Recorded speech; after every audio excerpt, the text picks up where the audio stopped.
Mr. George Francis. We had a bit of technical difficulties. We recorded a 34-minute video. Thanks a lot, iPhone. I don't know what happened, but hopefully I'll get that footage back and we'll drop some knowledge onto our social media accounts. But let's get straight into the fights. Yeah, let's get right into the fights, man. Incredible fights. 14 absolutely incredible fights, man. I'm so happy with this card. I'm so happy with the way, the guys that did show up and did perform and did what they were supposed to do, which was definitely an issue at the weigh-in.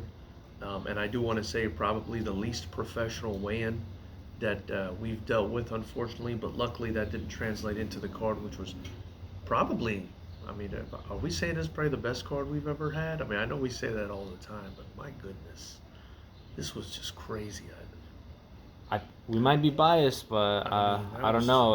I think it was the most stacked yet. Yeah, that was just crazy, yo. So let's get into it, right? First fight of the night, we had Enrique Cortez against Noche for, two big guys, 195 pounds. I was excited about this fight. Enrique is a seasoned guy. He's been a bit more active. Noche, I know he's a very talented guy, very explosive, but he hadn't fought in a long time. He'd taken a long hiatus, and so I was good with making this fight. I thought it would be an exciting fight. I didn't know what was going to happen, and the way it played out was basically, Noche, found an opportunity, took it, used his explosiveness, landed a big, I want to say a big right hand, dropped Enrique Cortez. To his credit, Cortez got back up. Very tough guy, but it was kind of the beginning of the end. Noche went in there and finished the job and got the win in the first fight in the first round, right? In his first fight back in a long time. So, what I wanna say is I hope Noche stays active. I hope he stays active. I hope we get him back on the next card. I would love to see him in there against a guy maybe like Cam Spencer. Two big, explosive, strong guys, and I think his stock goes up tremendously. As far as Enrique, there's not much you can hang your head about. I mean, it is a Lions Den. It's kickboxing. One shot could end it all. It could have been Noche on the other end of that. So keep your head up, Enrique. Look forward to having you on the next card. I think he's a talented, strong guy, and he could do that against anyone himself. And so I just look forward to seeing them both again. What you think about it? Yeah, I mean, we'd love to see Noche back, stay active with us, especially after that victory. And like you said, credit to Enrique. His stock definitely doesn't go down, and we'd love to see him back as well. And shout out to Team Victory. I mean, keep Noche active, Crew Rod. Keep him active, man, and let's get him back in there. The next fight was Melvin Guerra versus Michael Sanchez. I thought this was going to be a very interesting fight because you got Michael, a bit more seasoned, and then you have Melvin Guerra, ton of heart, right? Doesn't have the experience of Michael, but a ton of heart. And that's why I made this fight. And I know, Melvin is a guy whose technique is getting better, fight in, fight out. And that's a credit to his coach, Marcos Bonilla, who we work with all the time and who I absolutely love working with. Sanchez ended up getting the win in a very close fight in this fight. Credit to him. But, what I do want to say about this fight is Guerra kind of gassed in this fight. I think if his cardio was better, he could have potentially won this fight. It was a very close fight. Guerra did what he was supposed to do in this fight. He made weight. Sanchez I think he came in 4 pounds over. That may have affected the cardio. That may have been the difference in the fight. So, I would just like to see Sanchez, make weight for the next one. And Guerra, I would love to see him come back, maybe work on his cardio a bit. I think both their stocks rise. Sanchez still gets the win. Guerra still gets great experience. And again, I think Guerra with cardio, like with 100% cardio, right, is just, I don't know. You got to kill the guy. You would have to kill that guy to beat him. So, and Sanchez is a warrior too, but Guerra, man, he really espouses that last name, like we talked about, and I like to see them both come back. What do you think about that? I think it was a great matchup. Like you said, we would have liked seeing Sanchez be on weight, but despite the fact that he missed weight, they still brought it, and it was a great matchup overall. Yeah, no, I really would love to see them both in there. And again, their season now. Guerra is now up to 4 fights. Sanchez is up to 6, I want to say. So there's some room for them there in those divisions. Next up, we've got Jorge Aquino taking on Edgar Barbary in a heavyweight contender fight. I was really excited about this fight because Aquino has been, really active. He's rattled off 3 wins in a row since he last fought for us. He's been looking great. He's been staying sharp. He's got a great gym over there at Vital Force. You saw what they did with Christian Zoller. We'll talk about that in a bit. But just a very talented gym. Taking on Edgar Barbary. We all know him out of the yard. A seasoned heavyweight with very dangerous hands. And this was a very fun fight while it lasted. But Edgar Barbary's boxing, man. Edgar Barbary's boxing is just problematic. And he's more agile than he looks. He's very agile. He's very strong. And if he lands the right shot on you, you're in big trouble. And he did that against George. George, to his credit, a very tough guy. Got back up, got back into it, but then got caught again. Barbary just found his flow and finished the fight in the first round. I really would like to see Barbary get back in there, maybe for a title shot. I think he looks good. I think he's got the experience. And as far as George, I think he got great experience in that fight, against a more experienced guy in Edgar Barbary. I think he's already kicking himself. He knows he could have done better. He knows there's adjustments that he could have made that could have made him more competitive in that fight. And he's just a talented guy, man. And I look forward to, and a hardworking guy. And I look forward to having him back. I look forward to having Edgar back. The heavyweight division is a scary division because any fight could end with one shot, but it's also an interesting division because there's not a lot of guys there. So you can come back, win a couple fights, and you're right back in title contention. So I look forward to seeing George again. I really look forward to seeing Edgar again. He's never in a boring fight, and I loved that fight. Like you said, his hands were impressive, and he doesn't move like a heavyweight. No. He's a heavyweight, but he doesn't move like one. Just like Amar Rasuli, they don't move like heavyweights. Yeah. Him and Rasuli are just like really different kind of guys for the heavyweight division. Real athletes. Then we had a beef fight, or a very anticipated fight. I want to say Trevor Blakesley versus Ian Holloway. I was so excited about this fight. They were kind of meeting in the middle at 127 pounds. Ian usually around 125. Coach tell me could even drop down to probably 115. Blakesley a little bit heavier, kind of coming down to 127. I'd be interested to see how Ian's fluctuation and Trevor's drop affected them, but they put on a show, and I was watching that fight. My jaw was just hanging open, and I didn't know who won the fight at the end of the fight. I thought Trevor came out aggressive in the first round. I thought he took it. I thought Ian Holloway came back and adjusted, which he's been doing. He's been doing in all his fights in the second round and won it. And then the third round, I just threw my hands up, man. I said, I don't know who won this. I know both sides think they won. I said, I don't know who won this. Whatever happens, happens. Up to the judges. And Ian Holloway gets the nod, man. Great fight. Ian Holloway, 4-0 now in the Lions Den. I think he's making himself into a star just with his marketing, just with his ability, just with the way he talks on the microphone, the way he exudes confidence when he's out there. And then Trevor Blakesley, man, his stock rises too, because if you really think about it, these are 2 fights in a row now that Blakesley could have gotten the win. He could have gotten the nod 2 fights in a row here in the Lions Den. And so his record might be a little deceiving, man, because he's just a great fighter, man. Trevor is a great fighter. And even though he's more introverted than Holloway, he really resonates with people, right? Because, he does this for his brother. He wears the bandana. He does it for his family. He's a bit quieter, but he's just a warrior. He's down to fight whoever, when he talks about his fights, he's very matter of fact, and he brings it. And I think, that really touches a lot of people, So these are 2 guys that I have a lot of hope for. I'm very optimistic about their futures. I love that they decided to fight each other. They're both very courageous, and I look forward to watching these guys grow, man, in the Lions, and I really do.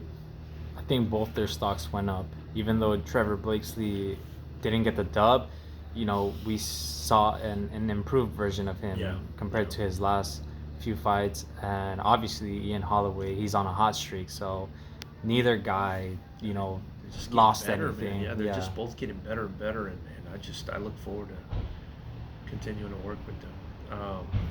The next fight we had Angel Becerra take on Cameron Spencer. Man, this guy Cameron, man, just he's all entertainment, man. What are you gonna say about him? Some people jokingly call him Big Boppy. That's what we call him, messing around. He doesn't like it, but he hits a home run every time he's out there, like Big Boppy, man. He gets the knockout again, man. I mean, he's had 4 fights with FightersRep. All of them have ended in knockout. Most of the time, he's the one delivering it. He's got 3 people now he's knocked out at FightersRep. He's pure action. He's pure entertainment, and he's skilled, and he's getting better all the time. And Angel Becerra was no slouch, man. He went in there, he put up a good fight. He did his best in there. He put up some resistance. He was dangerous. But Cameron Spencer, man, as soon as he started letting his hands go, it's just like he was just so fast and so accurate. He couldn't miss. And I think he rocked Angel at one point in the first round, maybe dropped him, and in the second round got the finish with just a beautiful cross, I want to say. And the way he holds his hands, I mean, I know it's something that Coach Hung teaches, who, by the way, is just incredible, man, doing an incredible job over there at Hardworks. But the way Cameron holds his hands, it's almost like he's square, right? But he's in this position to hit you with every shot. I mean, he's amazing to watch, man. And I really look forward to Cameron Spencer getting back in there. And you mentioned you'd like to maybe see him in another title shot soon, man. I see that coming. He looks really good. He looks really good. Yeah, I think I would say, I'm not the matchmaker, but I would say if not the next fight, maybe the one after that. Yeah, he's really, I mean, he's just all entertainment, man. He's all entertainment, and if he lands the right shot on anyone, they're going down. And of course he had the Hardworks crowd there. They're all going wild for him. So shout out to them. Great gym. Then we had an interesting one in Joshua Jenkins versus Khosrov Sadarov. Man, this one I was really interested about. I know both these guys are skilled. I felt like boxing-wise, Khosrov is a little slicker, a little sharper, but then, Joshua Jenkins, just a very solid Muay Thai base. His kicks were great. I thought this was a very close fight. I'll be honest, I didn't know who won this fight. Going into the judge's decision, they're both, they both sound interested in running it back at some point. And I agree with that sentiment. I thought it was a close, entertaining fight. I loved the way they were kind of talking to each other, back and forth during the fight, having fun. They were just 2 guys out there enjoying themselves, you know what I mean? So, great fight. Both guys super talented, super technical. I couldn't really ask for more, man. I'd love to see these guys back in there. Just 2 guys that respected each other, but wanted to be violent inside of the lines. Then we had fun watching it, and they had fun putting doing it. Yeah. Yeah. No, great fighters. And again, shout out to Team Victory. Shout out to Blitz Muay Thai. Shout out to Joe Davidson. He was in the corner there as well for Joshua. Great coaches, great teams producing great fighters. On the next one, speaking of great teams, we had Seferino Ramos out of Boxing Works taking on Isaac De La Paz out of King Cobra MMA and Muay Thai over there with Isaias Nambo. This was Nambo versus Pope Joy, and this was a fantastic fight. 2 seasoned guys. De La Paz, another long, ripped, rangy 135er like Jason Granado, right? Comes in, takes on a guy with more experience than him and Seferino Ramos. They put on an absolute show, and De La Paz comes away with the win. But both their stocks rise, man. This was a close fight. This was a great fight. And I think after his performance on Saturday, bro, I want to see De La Paz versus Jason Granado. That's what I want to see. I want to see De La Paz, a tall, rangy, ripped 135-pounder, defensively responsible. He had a very tight defense against Seferino Ramos. Take on a tall, ripped, rangy Jason Granado for the super lightweight title, who's offensively just a monster. I want to see how those styles clash, man. And this is a fight I am trying to make already, just so you guys know. So here's a little extra pressure. The world wants to see Jason Granado versus Isaac De La Paz, man. I think De La Paz deserves more credit and more attention. He's 5-1 now. Jason Granado 6-0. Records almost identical. Let's run this fight, Ivan. Let's run it, bro. What do you think? They're virtually identical, you know, in Let's terms of run length, it, skill dude. set, and I think it's a great matchup. And you know, going back to Isaac's fight with Seth, I think it's another matchup where neither of their stock goes down. You know, Seth didn't get the. looked great too, man. Yeah. It was a very technical fight. You know, Seth checking a lot of kicks, and again, neither of their stock goes down. Just super classy guys, super high class, guys. I think Seferino's issue, from what I've been told, is he's just been having difficulty getting fights. There aren't a lot of fights available, but I'm his Huckleberry, man. Come to me, I got you, Seferino. And like I told you earlier, you got Seferino now at 135. You got De La Paz, you got D'Angelo Gianni, and you got the King now, right? You got the King and Jason Granado. You got 4 kings, man. I want to see these guys fight each other. We got a 4-king situation at 135. I want to see who the man is, and I know they want to see who the man is. So let's run this, man. Let's see. Let's have these guys fight each other. Let's see. It's going to be very exciting. Next up, we had who we were just talking about, the king of that division, the new king, Jason the Gator Granado, taking on David Fisher. What I want to say about this fight is, this is a fight I wasn't sure if I was even going to make, because when I saw David Fisher's record, I thought it was just too advanced for Jason Granado. The only reason I offered it is because, basically David Fisher was coming up in weight classes. I think he came up maybe even more than one weight class. He came up a couple weight classes. He was willing to move up from the 120s into the 130s to take on Jason Granado. Even then, I was a little bit concerned though, because we're talking about a guy with 20 plus fights taking on Jason Granado, who just had 5 fights. So, I had to get on the phone with Cody Sessions. I was like, look, man, I know you guys want this fight. I just want to be sure.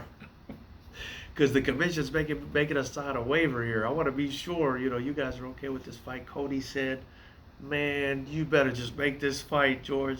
Get the heck out of my face. I said, all right, you got it, Cody. We're going to make this fight.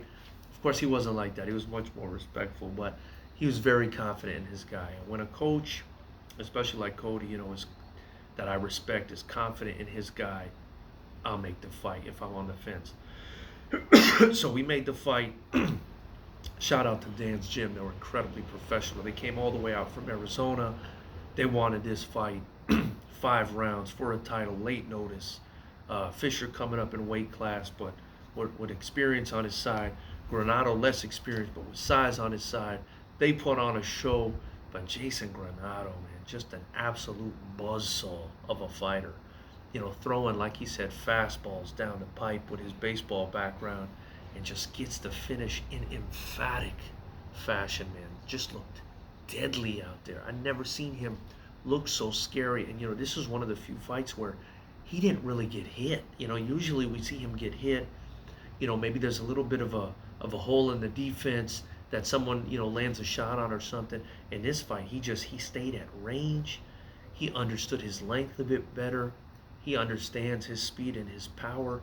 And another first-round finish for Jason Gator Granado, who inside of the Lions Den has never been past the second round. And even then, he only went to the second round 1 time. This kid's a finisher. That being said, and I can't wait to see, what he does next. I can't wait to see where his career goes. And again, I hope he fights De La Paz, because I think that's the fight to make. But that being said, I want to see David Fisher and these Arizona boys back in this Lions Den, because, man, they put up a fight. They came with it. They were professional. Dan's Gym is one of the best gyms in the country and in the world for a reason. You can see the pedigree in the fighters. And I want to see all of these kids come back, man. And I think a kid like Fisher can make some real noise at 125 pounds. I mean, imagine a Fisher versus an Ian Holloway at some point, you know what I mean? Or maybe even a Trevor Blakesley or something like that. I think those fights will be a lot of fun. So what you think? I was very wordy there. What do you think about that one? Yeah, I completely agree. David went up. Yeah. He took the challenge. So all respect to him. But Jason took a challenge too, as right? well. Yeah. You're talking about a guy with more than 4 times the experience. I mean, it was I was worried. I was worried. Yeah, but like you said, we would love to see David in his respective, weight class. Yeah. Because experience like his, it's he's a monster. Yeah. Yeah. Yeah. And Jason, he has a new target on his back now as the Jason, king. bro, Jason. Next up we had Amal Rasuli versus Sam Fournier for the heavyweight title. This was another, I want to say, second round finish, maybe first or second round finish. A night that ended early, but a night where both guys hurt each other. Both guys hurt each other bad, and it came to a point where I think they hurt each other so bad. These two undefeated heavyweights at the time, right? That they both just went into autopilot. They both just went on to fight on instinct. And I even spoke to Hung about this. He told me, yeah, he just didn't listen to me anymore. It was just they were over. They were just fighting on instinct. Also, I think Sam broke his hand in the fight. I think that probably affected him, but I'm not sure if he was even feeling it up until after the fight, because these guys were just ripping at each other. I saw Sam get hurt. I saw them all get hurt. I want to say they got hurt multiple times. At the end of the day, though, Rasuli, man, was just able to pull it out, dropping down from super heavyweight, being the FightersRep super heavyweight champion, and now capturing the heavyweight championship. I do want to say, I look forward to seeing where both guys go, because they're both incredibly talented. I do think Sam is a bit of a lighter guy. I do think Sam could easily cut down to a lower division. I think he probably struggled to make heavyweight, if I'm being honest. And Rasuli seems to be getting slimmer, but I think heavyweight fits him. I think heavyweight fits him. So these are two incredibly talented guys. I look forward to seeing what they do. Rasuli is now 8-0, a 2-division FightersRep champion. Sam drops to 7-1, but that's still a ridiculous record for the striking scene. He's just incredibly talented, big, strong, fast, and again, they hurt each other, man. This was kill or be killed, and Amal landed the final shot. I really think these are two of the best guys, and who knows, maybe at heavyweight, Edgar Barbary versus Amal Rasuli rematch makes sense. I don't know. We'll see what happens, but that's kind of what I'm thinking. And I'd like to see Fournier, come back maybe at the 200, 205 range, something like that, 215. Because maybe he was a little bit out of his weight class there. But great fight, man. I mean, even Rasuli said it after the fight. I thought I was going to get knocked out. It was brutal fight. I think it's another case where we'd love to see each fighter in their respective weight class to see them really shine, and we saw that from Rasuli, but now you mentioned Sam's record, and it's impressive, so now it's time for us to see. Yeah, and these guys are still figuring out, where they belong, and, I again, Sam shined too. I mean, I saw Rasuli retreat in pain a few times there. He was hurt. This fight could have gone either way. It's just Rasuli was able to land that shot. But, both guys are great. They're still figuring it out. This is the amateurs. And I can't wait. I can't wait to see what they do next. The next one we got to talk about, because this one had the crowd on its feet for, I want to say, 5 minutes straight, 10 minutes straight. And this was another one, man. This was another one of these come from behind. I need a whiskey immediately afterwards. FightersRep, rocky moments. This happened at the last event in Gonzalez versus Hackett. This happened at the one before with Marquez versus Perez. It also happened in the last one with Jason versus Dorsey. Here we go again. Christian Zoller versus David Rivera. The fight starts. They're going at it. It's pretty close in the opening, 45 seconds to a minute. They're going at it. David Rivera throws a right hook, misses, and spins and lands a spinning back fist with his left hand. Lands right on the button. Lands flush on Chris Zoller. Zoller drops to the ground. I say to myself, and I think the whole crowd says, he's hurt. Because he is. He's on the floor and he's hurt. Zoller's hurt. He takes his time. He takes his 8 count. He gets back up. He tries to, recalibrate, get back into it. And David Rivera smells blood. You know, you see him in the corner. He's just looking at Zoller. He says, "Oh man, I'm gonna go finish this guy right now." David Rivera smells blood and just goes on the attack. Starts swinging on Zoller, trying to get him out of there. Zoller bounces off one side of the ring off the ropes, goes all the way across to the other side with David, chasing him down, landing shots, and then I want to say he bounces off the other side of the ring ropes. And as David Rivera goes to wind up to land, I'm sure what he thinks is the finishing shot or might lead to it, Zoller uses the momentum like a slingshot off the ropes to land a right cross and just completely turns the lights out, just completely turns the whole fight upside down. And I'm sitting there in the crowd erupts. Everybody's sitting there in disbelief. I think if you go back and watch the replay on the live stream, you see people in the background holding their hands and mouthing, what the F is going on here? Like, it was just incredible. And then the camera pans into the audience and everybody's standing. This was a fight where everybody thought Christian Zoller was finished. And it goes to show you that in this sport, man, you cannot for a second get too comfortable. Bounces off the ropes like a slingshot and lands that right hand as Rivera's moving forward. Just completely, compounded it, amplified the force of that shot. And what an incredible finish for Christian Zoller. I'm still buzzing about that finish 2 days later. It's incredible. It was incredible the way he used the ring, the ropes to, slingshot his way into the right hand. And you don't see too many people doing that, but it is a technique that, is there. You could use the ropes, to your advantage, and perfectly legal, obviously. And it was just amazing to see that. And he just did it spontaneously on the spot. That takes real experience. That's ring experience. And I just, at 1 second, one moment you're winning the fight, you're about to get the guy out of there. Everybody thought he was going to get him out of there right then. And the next moment you're lying down on your back, in the ring. And it was bittersweet. You feel bad for Rivera because that was just such a crazy turnaround, but you feel great for Zoller because, he obviously worked hard for this fight. So, again, we talked about a 4-king situation at 135 pounds. I think we've got one at 165, right? We've got Zoller. We've got Rivera. Claycomb is still in the mix, right?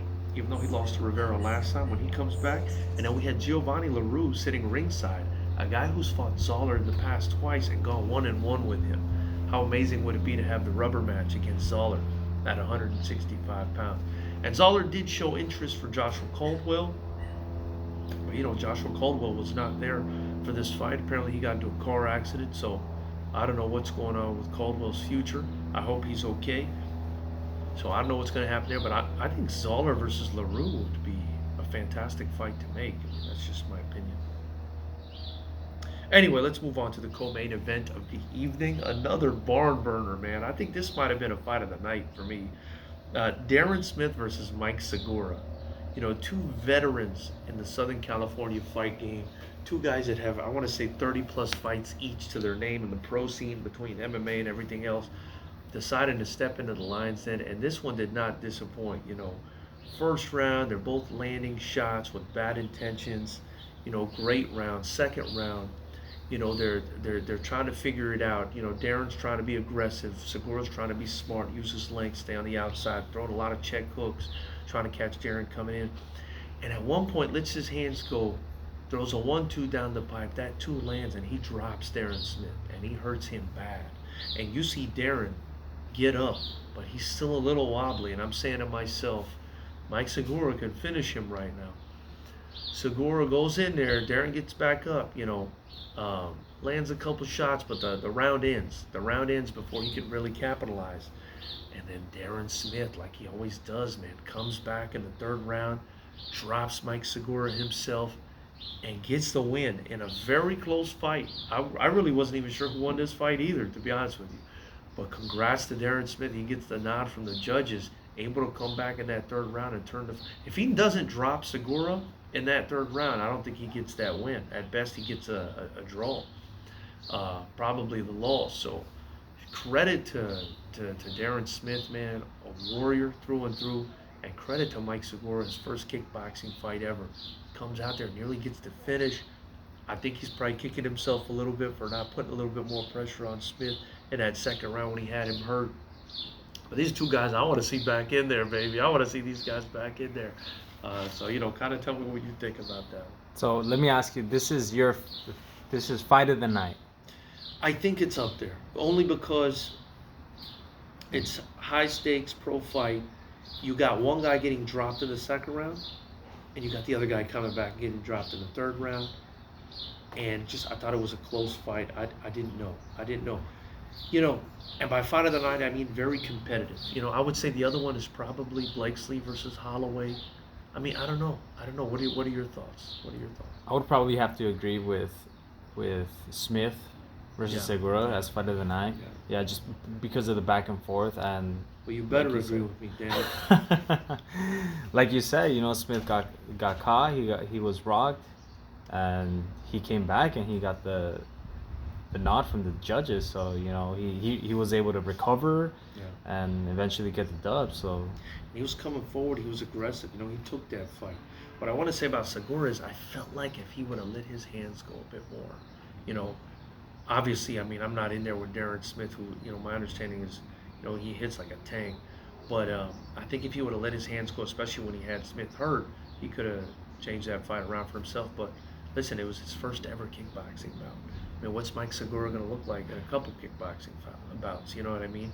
With all the experience he has and being able to kind of just, he mentioned this, kind of just focus on his striking. I'd love to see it. Next up, we had the main event of the evening. Jordan Weiland, one of the baddest 147-pounders in the country, driving in from Arizona to take on Evan Bolton, another of the baddest 147-pounders in the country, out of Hardworks Gym versus Dan's Gym, which is where Weiland is out of. And what a fantastic fight this was. I mean, these guys went at it too. This was another one where the guys went at it. I thought it was a great fight. Evan really used his length well in this fight, but also landed a lot, used a lot of volume. And Weiland, was also coming after it, ripping to the body, being the shorter man. It was just very interesting. At one point, he caught the leg and did this spinning back fist. I thought that was amazing.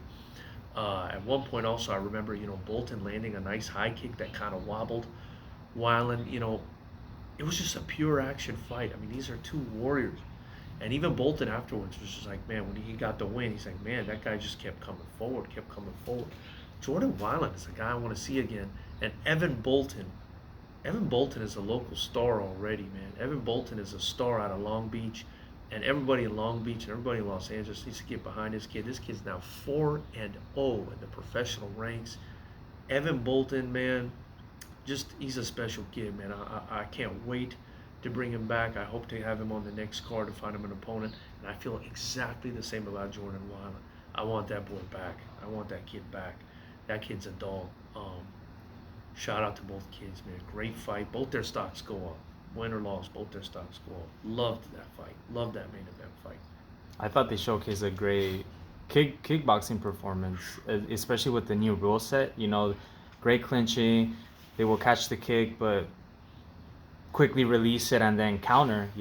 Counter with a kick, counter with a punch, whatever it was. I think it was fast paced, but the technique was very crisp. That rule set was great, right? Yeah, I think the rule set was an upgrade. I will say that. I think so, especially because we have the majority of guys coming from a Muay Thai background. So obviously there's no sweeps involved, but that extra 5-second clinch.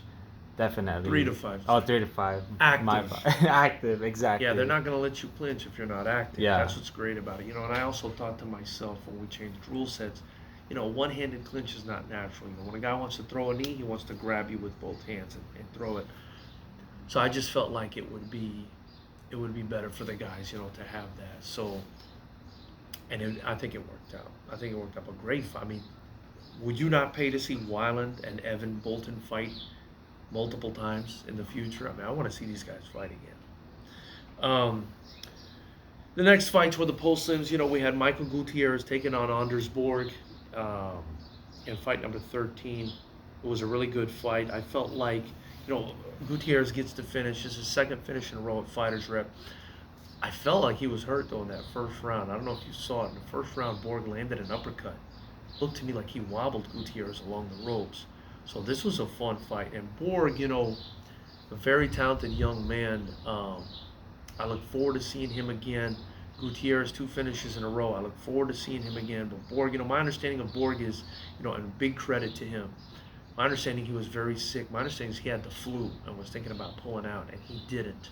And this is a young man, you know, and so I got to give him credit for that. You know, he didn't pull out. He looked zapped of energy. He looked zapped of energy out there. You know, not to take any credit away from Mike's win, because this is his second finish in a row. Shout out to Mike. But Borg was obviously zapped in there. You know, you saw him in the last fight. He had energy throughout 3 rounds. In this fight, he just looked zapped. Of course, that had, you know, of course, Gutierrez landing to the body, landing to the head had a lot to do with that. But my understanding, he was very sick and considering pulling out the fight. And I appreciate guys who stick to their commitment, who have integrity. And that's something a lot of guys, unfortunately, don't have. And we had a lot of issues on this card because of that. And it makes me happy and it makes me proud when I see a young man, right, still at the very beginning of his career like Anders Borg, willing to stick it out like that. Shout out to his coaches, Chris Manzo and Paco Romero, for espousing that sort of culture in their gyms and teaching him that. Any thoughts on that fight? I think it was a great matchup. Both, you know, lengthy. They were about the same. A little bit more size. experience on Gutierrez's side, I think, versus Borg. But, you know, Borg being the younger, more sprightly man. But Gutierrez looked good, man. Gutierrez looked good, and I'd like to see him back in there, hopefully April 22nd. Finally, last fight of the night, and this was a great fight, man. This was a great fight, fight number 14. We had Chike Anusim, I hope I'm saying that right, versus Josiah Perez. Great fight, man. I mean, this was such a close fight. This was another fight where nobody knew who won until it was announced. You know, I felt like Josiah's boxing was very crisp, and I felt like Chike had good boxing too, but his kicks were very good. Shout out to Huntington Beach Fight Club. I know Chike thought he won that fight. He came over and shouted something at me after the fight. I was very excited about him. And of course, Josiah too, man. Just Josiah brought a crowd with him too. So did Chike. I mean, these are 2 young kids that really wanted it. They really wanted it, and I really hope to have both of them back on. These are 2 kids whose stocks rise tremendously. I mean, they came out of nowhere, and they showed a lot of skill in their debut fights in the Lions Den. So I just can't wait to watch these kids fight. I think it was the debut for both of them as far as an amateur fight goes. I think they've each had like a PKB or something, but this was their debut fight, man, and these kids got so much talent, Ivan. These are 2, I want to say they both played football, they're both athletes, so much talent, you know, great gyms. Coach Tony Juan and Perez is side of Lions BJJ, and his father's also coaching him, Josiah's father. And then Chike's side, you know, we got the Huntington Beach Fight Club, Johnny Mercurio and the rest of them. So I can't wait to see these 2 kids, you know, I can't wait. It was a great way to end the night. It was very exciting. So who do you think won KO of the night? You mentioned KO of the night, I got to go with Zoller, you know, because we've seen this before, right? We saw it in Jason Granado's fight versus Maurice Dorsey. We saw it in Andre Gonzalez's fight against Hunter Hackett. We saw it in the event before in Yadir Perez versus David Marquez, right? We've seen this over and over again where the guy's, you know, maybe gets dropped or maybe you think he's losing and he comes back. But it was a title fight. It was a fight that everybody was watching. It was a very high-stakes fight, I think, in the community. It was a fight with a lot of investment. People were invested in this fight. And the way it happened, I mean, Zoller was on his way out almost. It looked like he was on his way out. And the punch that he landed was just so brutal. I mean, that was just such a vicious punch. I was legitimately concerned. I was concerned at how hard that punch landed, especially with the momentum coming off the ropes. Now, David Rivera is just tough as shit, right? I messaged him afterwards. He said, I'm okay. I'm just kicking myself, because, I could have won that fight. I want a rematch.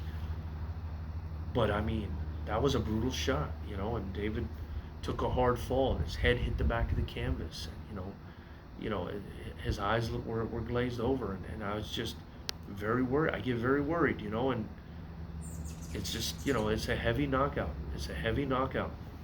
Now, do I think David will come back? Okay, I absolutely do. I mean, he's one of the best. He's one of the best fighters in the community, if we're being honest. But just what was at stake in that fight, the way the crowd reacted, the way the community reacted, the way it happened, it was just, it's got to be KO. It's got to be KO tonight, my opinion. What about performance of the night? Performance of the night, Jason Granado. I think you have to say Jason Granado because he just went out there like a buzzsaw and just took that fight. He just took that fight. And against a guy, again, with much more experience, albeit smaller guy, but a much more experienced guy. And Jason Granado's got to be performance of the night. I mean, he just spiteful, just a mean, just like an alligator. Forget gator, he's an alligator. He was the whole word. He was an alligator in there. And man, he really made a mark. He made a mark on Saturday night. I think he